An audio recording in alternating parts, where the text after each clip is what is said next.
We're in Galatians 6, verse 10 today. I read a story years ago, and I don't remember who wrote it. I don't remember many of the details, so I'm just going to share with you what I remember because the bare bones of the story really stuck with me. It was about a man who'd grown up in a home that was very hostile. The parents just chose to raise their children through ridicule, through competition, basically pitting their kids against one another. Sort of like, hey, why can't you make the grades your sister made? And how come you can't be like your brother? And hey, kids, look at your moron little brother that hadn't learned how to tie his shoes yet, and he's already 5 years old. That kind of thing. Shame, intimidation, all those things were very prevalent in that house. And dinner times for this young man were especially painful because all the family was together then. And that made things worse because everybody was competing with one another to see who could make someone else feel the worst. And so sometimes he would get up in the middle of dinner, he wasn't even finished with his meal, and just excuse himself. It's not like anybody was going to miss him, and he'd slip out. Because there was a family down the street. He didn't really know them well, but he knew of them, and he'd been close to their house. He'd seen the way they treated one another. In that house, things were completely different. And sometimes he would slip away from dinner, he'd go down the street, and he would actually crawl up under the porch of that house. And this will break your heart if you think about it long enough. He would just crawl up under that porch and listen as that family ate dinner. Just to listen to them laughing together, listen to them talking to one another as if they loved each other. And he would think about how good it would be to be in that kind of family. And he would daydream about, what if my family was like that? And in one of his daydreams, he'd think, at dinner in my family, if I spill iced tea on myself, they're just immediately on top of me like wolves. I mean, they just can't, they're competing with one another to see who can make me feel the worst about it. But if I spilled tea on myself in that family, they'd all laugh too, but then they would compete to see who could help me the most. Somebody'd go run, get a towel and clean it up, and somebody else would go get me another glass of iced tea, and somebody else would go get me a dry shirt, and Dad would just laugh and say, well, thank God it wasn't the queso. I mean, it would just be that kind of home. And we're in this series called Why Church? Because there are so many people today, including a lot of folks who've grown up in church, who say, well, I'm spiritual, but I'm not really religious anymore. I believe in God, I pray, I maybe even read the Bible, but I don't have any use for the church itself. And I think if we're in that position, we need to understand what God thinks about the church. God hasn't changed his mind. We've already seen in this series that the church is the bride of Christ, and he expects us to be as committed to his bride as he is. It's God's building project in which he's bringing together people of every nation and race and tribe and tongue in one house to show the world that peace is found within the family of God. Last week we looked at how the church is the pillar of the truth, how we uphold the truth to all of culture, not just in what we teach, not just in what we believe, but in how we live. And we're responsible for holding one another accountable to speak the truth and to live the truth. And I don't usually say this because I know how busy life is, and this sounds kind of egotistical, but if there's ever been a sermon series that you should listen to all of them, this is it. So if you've missed any of those, and I'm sure many of you have, go back, listen to them on the podcast or on the website, because we need to all be on the same page and know why we exist as a church. We don't just exist because there's been a church in downtown Conroe that calls itself First Baptist for over almost 130 years. That's not the reason why we're here. God has a purpose for every body of believers that transcends any tradition that exists in humanity. So today we're going to look at a different purpose of the church. Galatians 6:10 says, so then, as we have opportunity, let us do good to everyone, and especially to those who are of the household of faith. Now let me just break down a few phrases from that verse. First of all, that word household. It's from the Greek word oikos, which, yes, the Greek yogurt is named after it, okay? Oikos in Greek means house. And in the New Testament, usually when it's used, it refers to a literal family. For instance, in 1 Timothy 5:8, when Paul writes to Timothy and says, anybody in your church that doesn't take care of his family, especially his immediate family, has denied the faith and is worse than an unbeliever. But in some cases, Paul uses it metaphorically, and here's one of those cases. He's saying that the church is God's family. The church is the household of God. You may remember just before Christmas, we talked about adoption and how salvation is God bringing us off the streets as orphans, as hoodlums, into his home, and we become his sons and daughters. And that's wonderful. But it's not just that we get a new father, it's that we get new brothers and sisters as well. We become part of the family of God. And when he says, as we have opportunity, let us do good. That opportunity, that word opportunity, you can read into that divine appointments. That's a term we use a lot. Or how God just sets up opportunities for you. If you've got eyes to see, if you're prayed up, you'll see opportunities in front of you. You'll see, oh, that poor soul, they need help. Well, that's God's divine appointment to you. It's your job to do something for them. And when he says, to everyone, but especially the household of faith, he's not saying that being kind to Christians is more important than being kind to non-Christians. What he's saying, because he knows, Paul knows that his heart is geared toward evangelism, right? And Paul is preaching to himself just like the rest of us. He's saying, in your zeal, in your yearning to win people to faith, don't overlook the opportunities you have every day to love on your own family in Christ. Don't miss the opportunities to bless your fellow believers. And there's this wonderful detail in Paul's own conversion story. Some of you are aware of this. Some of you kind of miss it because it's such a famous story. We know about Paul in Acts 9 going to Damascus and meeting Jesus on the road to Damascus, and he is blinded by the glory of God. And then later that day, God comes to a faithful Christian brother in Damascus named Ananias. And he says, Ananias, I want you to go to the house on Straight Street. And there's a guy there named Saul from Tarsus. I want you to lay hands on him so he'll be healed. And Ananias does what we often do in prayer. He has this idea that he has to inform God about the circumstances, right? It's like, God, I'm not sure if you're aware, but this guy Saul is not a good guy. He's been arresting, he's been torturing, he's been killing Christians, your people in Jerusalem. The only reason he's here is because there weren't enough Christians to kill in Jerusalem, so he's on his way here to kill us. And I've been dreading his arrival. Now you want me to go and lay hands on him? Are you sure? And God says, yes, I'm sure. I've got plans for this guy, and you just follow my lead. And Ananias, to his everlasting credit, not only goes and does what God tells him to do, but he doesn't do what I think 90% of us would do, which is to walk in and say, okay, you sorry, scum-sucking pig, you ridiculous son of the devil. I don't know why God wants you to be healed, but he does, so I'm here to do his bidding. No, he walks in and he says, Brother Saul, God has sent me to heal you. Now, why would he call him brother? I mean, would you call bin Laden brother several years ago when he was still alive? I wouldn't. That's what Paul was to Ananias, and yet he called him brother. Because he knew this man has met Jesus. And nothing's the same anymore. Now he's my brother. No matter what he's done to people I know personally, no matter what he was planning to do to me, he's my brother now. That's all that matters. For that matter, why did God send Ananias into that house in the first place? You know that God didn't need some human being to go lay hands on Paul to heal him. God could have just said it. God could have just made it happen. I think God wanted Saul of Tarsus to open his eyes and see there in front of him one of the people he was planning to arrest and drive back to Jerusalem as a way of saying, this is your family now. Because he knew, here Saul has just lost everything. He's a rising star within Judaism. That's all gone. He surely had a family who was proud of him. That's all gone. Everything he believed in, everything he loved was gone. And God was saying, not everything is gone. You've got something new. You've got a family who will never leave you.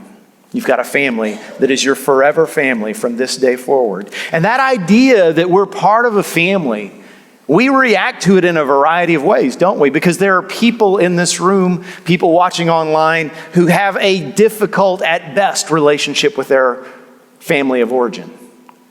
And maybe the family you grew up in is more a source of pain than it is of peace or tranquility or guidance or comfort or enjoyment. And for those of you who are in that position, the idea that you have a new family, a forever family who you'll enjoy for all of eternity, that sounds too good to be true. But for others of you, you say, well, I don't need a family. I've got a family. I don't need friends. I have friends. Just hit me with a sermon once in a while, get me a little boost so I can live a little better life, but I don't need all these intricate, intimate relationships. I just don't need it. And to that, I say two things. Number one, someday you will. Someday, just the friends you've made on the outside, just the family you have, your family of origin, that won't be enough. You will need more. I've been there, trust me. I've been in a position where I've said, hey, my parents are still alive. I love them. My wife is my best friend. I can tell her anything. I don't need anything else. And then the day came when I needed more, when I had things that I couldn't dump on them, when I needed more. And that day will come for you.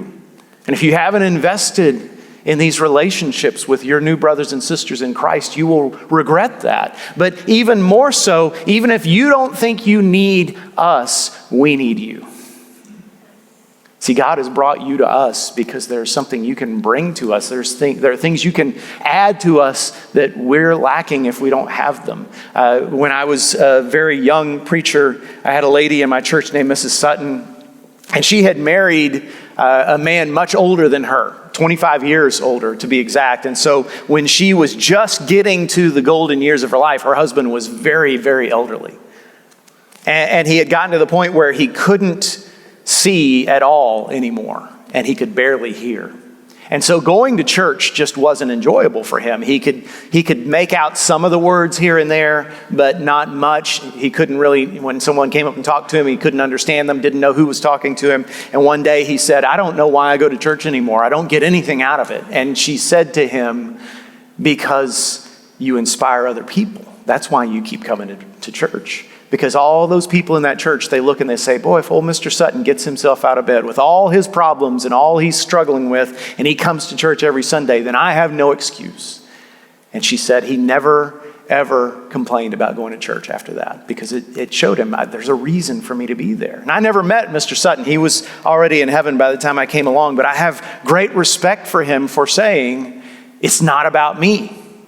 I need to be part of this family because they need me, even if I'm not getting much from them. And then there are people who would say, yeah, Jeff, I've tried that. I gave myself over to a church, maybe this church, who knows? And I got burned. I ran into people who were phony. I ran into people who were stuck in their little cliques and they wouldn't let me in. I got gossiped about. I got my motives impugned. I got mistreated and drug through the dirt, and I'm not doing it again. I'll sit in the pew, I'll listen to a sermon because I do love Jesus, but I am not opening my heart to the church ever again, and I understand that. The story I told you at the beginning was told by a pastor, and he told it to illustrate the fact that some churches are like the family he grew up in. And some people in church are like that. It's all about competition, and I need to show that I'm more righteous than you are, and I need to find fault in you because it makes me feel better about myself. And I need to complain whenever things don't go my way, whether it's the style of music or the temperature in the sanctuary or the way she looked at me from across the life group room. I don't know. I just need to complain about something and just understand this. That's not the way God intended it for it to be. Other churches are like that family from down the street.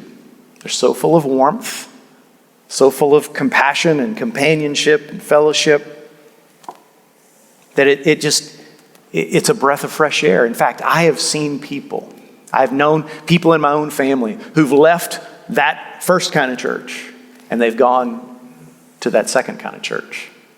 And it's like they realize for the first time, I've been living in a house that's full of smoke, breathing in smoke every day, just choking to death, and now I'm breathing free air for the first time. And y'all, I don't typically advocate for bouncing from church to church.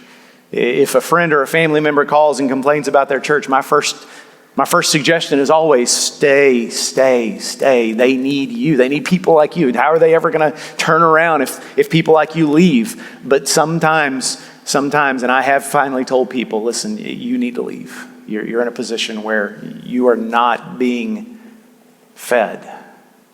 And you need to go where there's love, where there's warmth, where there's grace. Question for us today is, which kind of church are we? And I know immediately we want to say, hey, we are the second kind of church.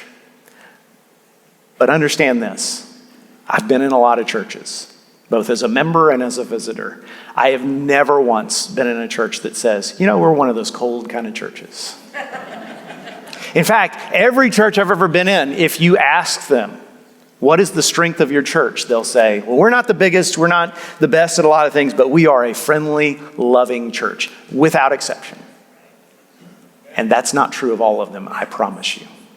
I wish it were, but it's not. So how do we know if we're that kind of family? And how do we get there if we're not? And if we are, how do we keep from backsliding into becoming a toxic church? Because believe you me, aside from false doctrine, there's nothing the devil would work harder to see happen in us than to make us cold and angry and divided and just at each other's throats. How do we keep that from happening?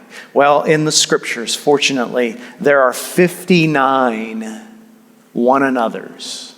59 times. The writer of the Gospels or the letters says, do this to one another. 59 times. You can thank the Lord in heaven that this is not a 59-point sermon, okay?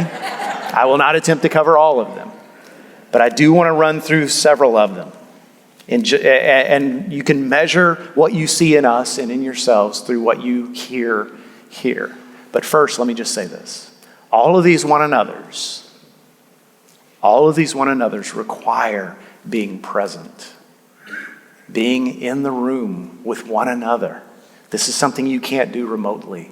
Now listen, I am so thankful to God that we have the technology and we have James on staff and all the people who work to stream our worship services into homes. I think that's a fantastic tool, and especially these past 2 years, it's been huge. And believe you me, nobody comes to this church. Well, I shouldn't say nobody. Very few people ever visit this church anymore that don't watch us online first, and I don't blame them.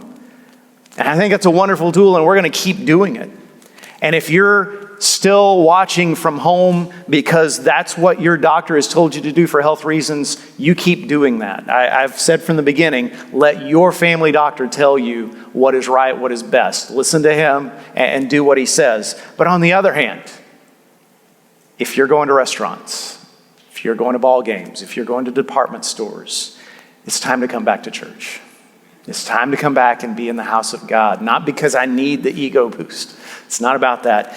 The things we're talking about here, you can't really experience your family when you're sitting on your couch at home.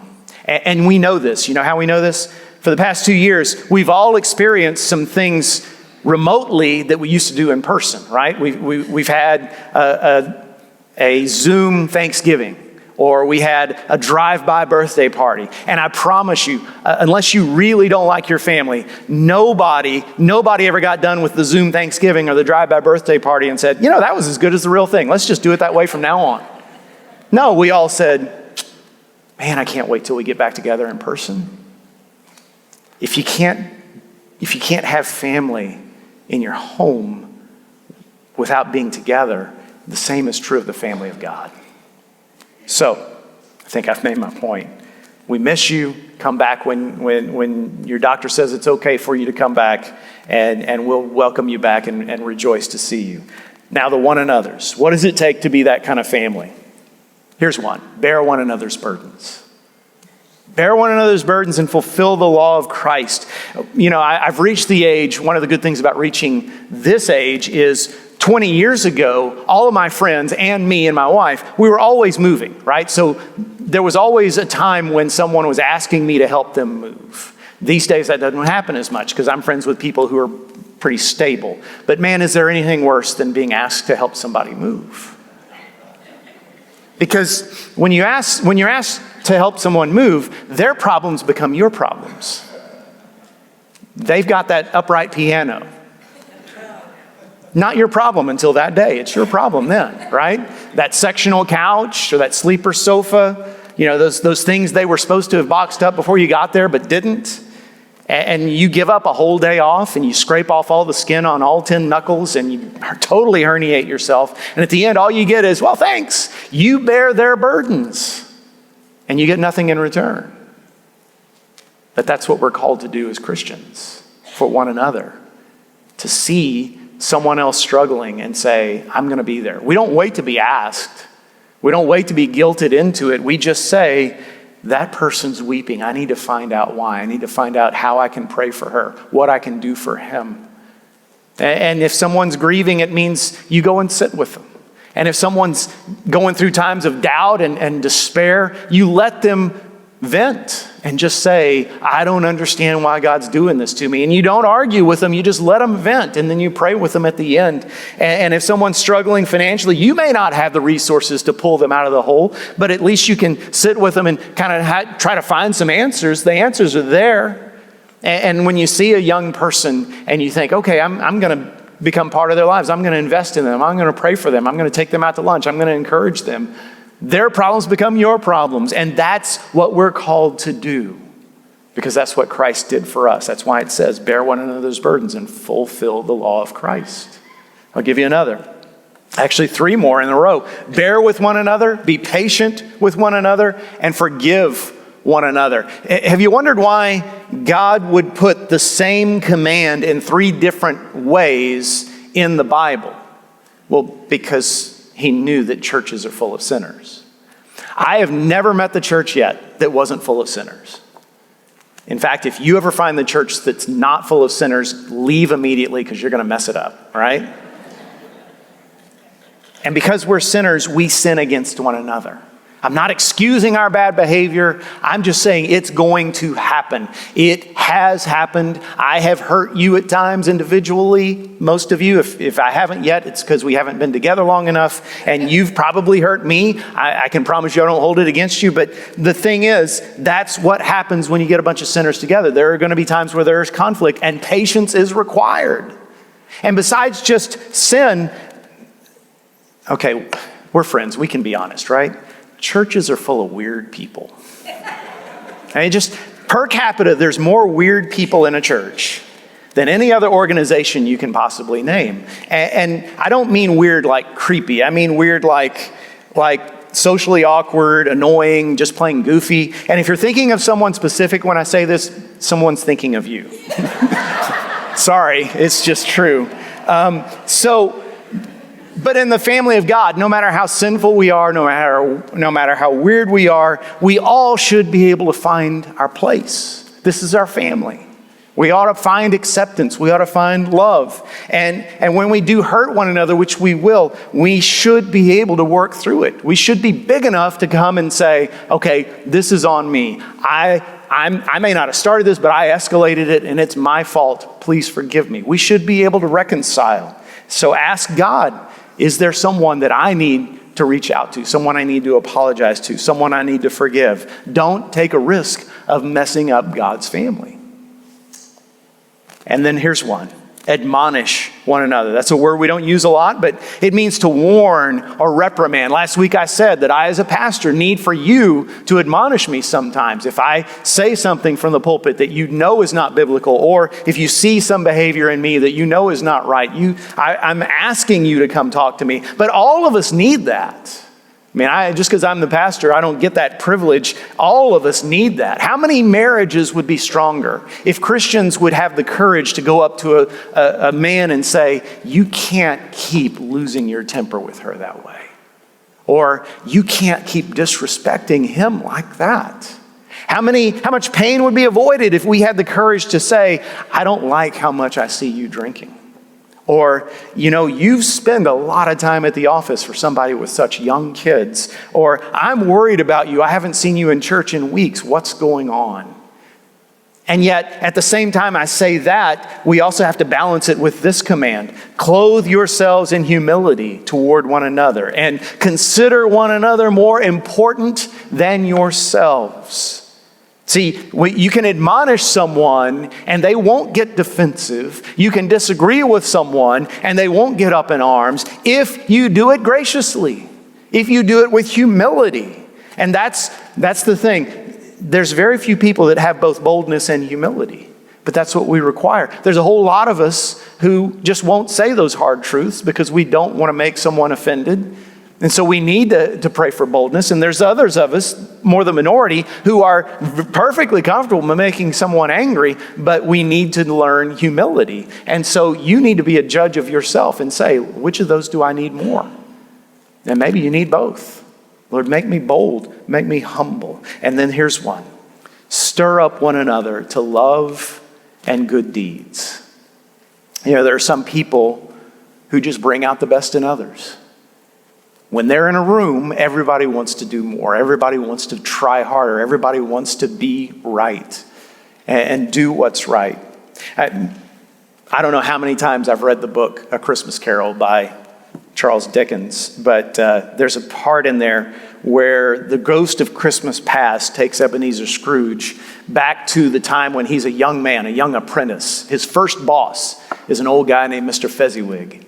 And Dickens does a good job of drawing this character. Fezziwig is this very cheerful guy, and Scrooge is watching his younger self following the orders that his boss gives him. And he notices how quick he is to do everything Fezziwig says, him and his fellow apprentice. They're just trying to outwork one another to try to impress the boss. And he realizes that he is totally different as a boss than his first boss was, because he treats people as if they're less than human.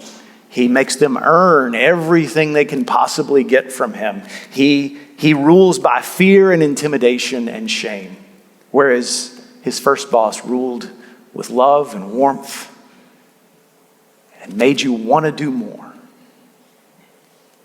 And I say to you today, some of us are naturally that way, and you can probably name some people in this room that you look at and say, whenever I'm with her, whenever I'm around him, I want to do more good deeds. But the same Holy Spirit that's in them is in you, and he can make you that kind of person too. He can make you the kind of person that stirs other people up toward love and good deeds. Pray that God would make you a Fezziwig and not a Scrooge. And then finally, there's love one another. And this command is found 16 times in the New Testament. Love one another. This is what Jesus talked about in his last moments with his disciples before he was arrested. I pray that they would love one another. John 17, the great high priestly prayer, is all about loving one another. And when we say love, immediately there's a certain breed of Christian that says, that's mushy stuff. Not in the scriptures, it's not. We're not talking about the kind of love they sing about in popular music today. It's not a mushy sentimentality. It actually has very little to do with how you feel, although when you love somebody long enough, you start to like them too. But it's not about the feelings, it's about the actions. Love is actually a verb. It's a choice. It's a decision of the will. The whole point of the Christian life, the whole point of the Christian life is to teach you and me how to love. To love the Lord our God and to love our neighbor as ourselves. It's as simple as that.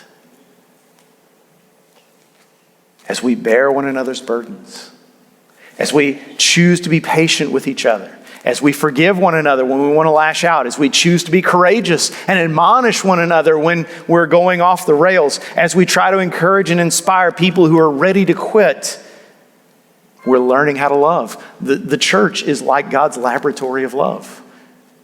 It's not enough just to listen to the lectures. You've got to actually get into the lab and do the experiments before you've really learned and grown and become the person God wants you to be.